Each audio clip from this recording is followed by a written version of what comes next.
Yeah, not that mad after that loss. Not that mad. Okay, I'm mad at about three quarters of the game, but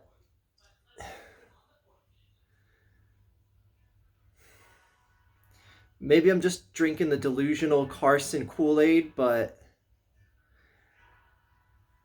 that guy put his team on his back.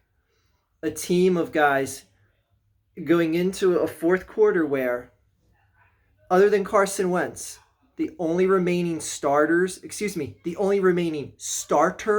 on the team was Jason Kelsey. Every single other position on offense was either a backup or a backup to the backup or a backup to the backup. Like, that is insane that some guy, Kroom, you're not first string tight end, you're not second string, not third string, fourth string tight end, gets a touchdown in the game. That you're having fourth and fifth option wide receivers. Like, I know I'm not the type of guy to say, like, injuries aren't an excuse. Injuries are just a part of the game. Every team gets injuries. You show me another team that had every single one of their starting offensive players, other than the quarterback and the center, get injured and lead a fourth quarter comeback the way that you saw, well, almost comeback, the way that you saw Carson Wentz and that Eagles offense do on yesterday. There's a lot of calls that Doug made that I don't agree with. There's a lot of calls that he made that I do agree with. And I mean, I don't want to pick on the team that much because they got beat down so bad that I was just saying, like, why are you even having Carson Wentz come back in the fourth quarter of this game? Give Jalen Hurts a quarter of gameplay. Just, let him get some more experience. Why throw Carson Wentz out there to get, potentially crippled, because he was getting hit so heavy and often in that game.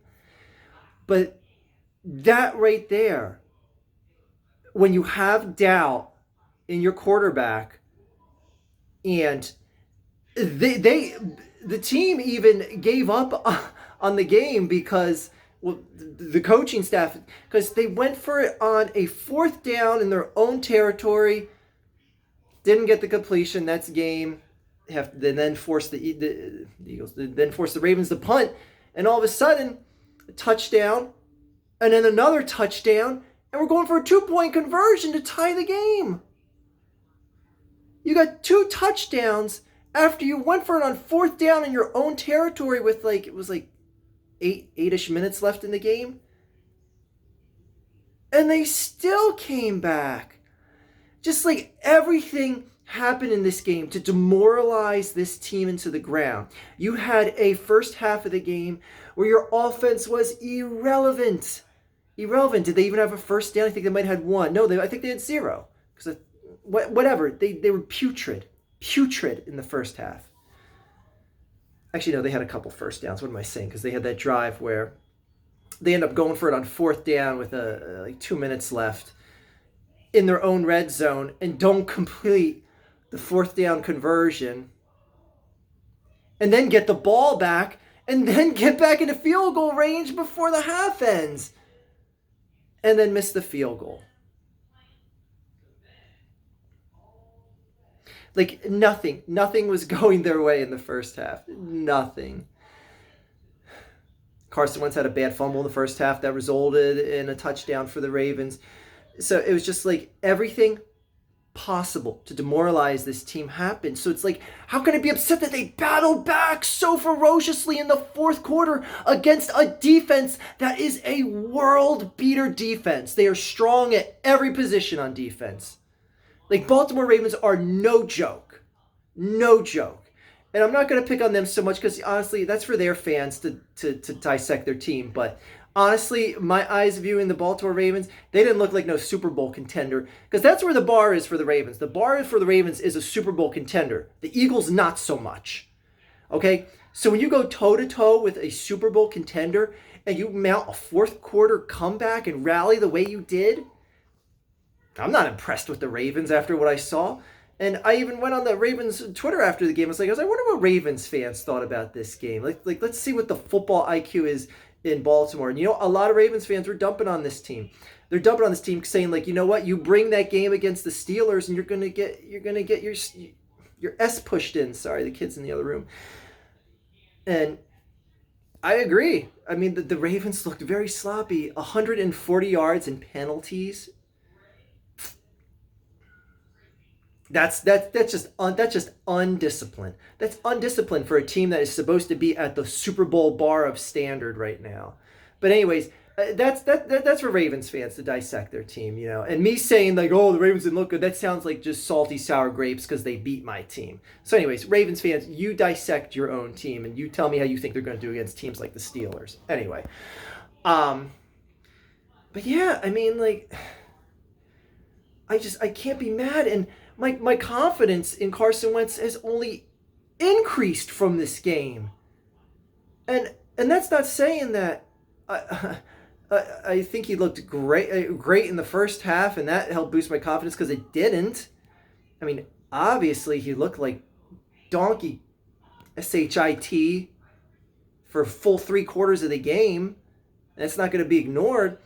But again, it's everything that was put into place to demoralize the team, and the fact that they battled back as a team, and that you're having a fourth string wide receiver get open in the end zone. I mean, granted, and again, Super Bowl standard Baltimore, you let some fourth string wide receiver stand in the end zone like he was Nick Foles on the Philly special waiting for the touchdown pass. Like, anyway, I can only be so upset and down about this team. And like, I get it. Jake Elliott missed another field goal. Granted, long field goal, but he's not hitting these field goals this year is the thing. It's the third time this year he's missed a 40-pluser. And you got to start making some before you start missing a lot of them. But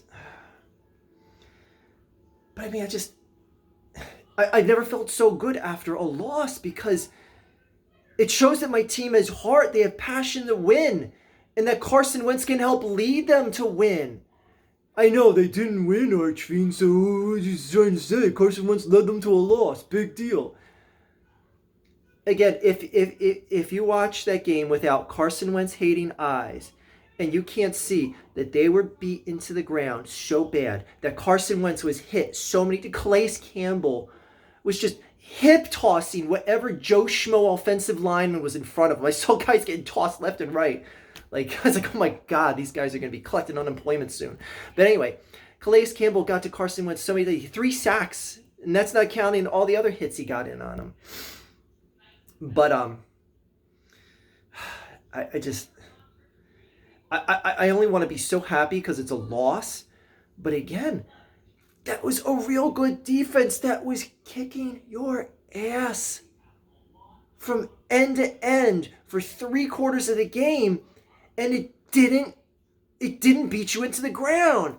Like, I'm sorry, when that caliber of a team comes in and beats the piss out of you for 3/4, 9 times out of 10, a team folds and you just see that team pull farther away in the game. The Eagles held strong on both ends, gave up a couple late field goals, whatever, and Tucker never misses anything.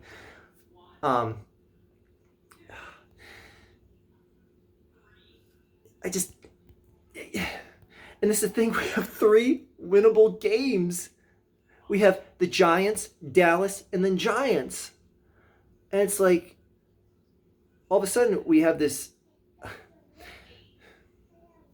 Again, I don't want to say it's a moralizing loss, but I just feel it's a moralizing loss in that you get more morale from it. You get good spirit. You get whatever. I know it sounds hokey, but damn. Losing to the Ravens right now, when you had no business even being competitive in that game, especially being beaten down for 3/4, is a good loss. It's still an L, but it's a good loss.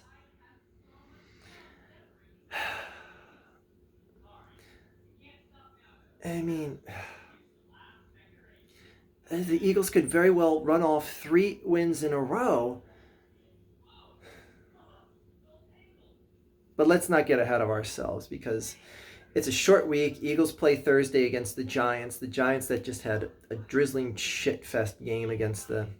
I just said an S-bomb, but the kid can't hear me. He's got Blippy on in the other room. A knockdown, drag-out, 20-19 stellar performance against the Washington no-names.